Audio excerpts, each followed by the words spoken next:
Repair చేస్తలేరు మీరు? ఎందుకు మీరు ఇన్ని రోజులు రిపేర్ చేయకుండా ఉన్నారు అనే ప్రశ్న కూడా వారు అడిగినారు. ఇంకొక మాట కూడా ఈ సందర్భంగా ఇదే అవకాశంగా నేను తెలంగాణ ప్రజలకు కూడా విజ్ఞప్తి చేస్తా ఉన్నాను. మొదటి రోజు నుంచి కాంగ్రెస్ రాహుల్ గాంధీ నుంచి మొదలు పెడితే గ్రామ స్థాయిలో ఉండే కాంగ్రెస్ కార్యకర్త దాకా ఒకటే మాట, 1,00,000 కోట్ల కుంభకోణం, 1,00,000 కోట్ల కుంభకోణం.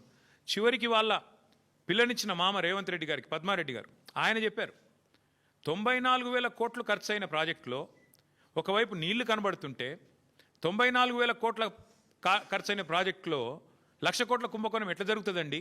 ఇది రాజకీయ ఆరోపణ తప్ప ఇంకోటి కాదు అని పిల్లనిచ్చిన మామ కూడా నవ్వుతూ కొట్టిపాడేసినా కూడా ఇంకా ముఖ్యమంత్రి గారి బుద్ధి మాత్రం మారడం లేదు.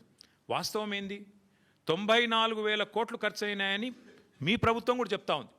బీఆర్ఎస్ ప్రభుత్వం ఉన్నప్పుడు కాళేశ్వరం ప్రాజెక్టు కోసం 93,769 కోట్లు, దాదాపుగా రౌండ్ ఆఫ్ చేస్తే 94,000 కోట్లు ఖర్చు అయినాయని మీ ప్రభుత్వం చెప్పింది. అందులో మేడిగడ్డ బ్యారేజ్ ఖర్చు ఎంత? 4,000 కోట్లు. 4,000 కోట్ల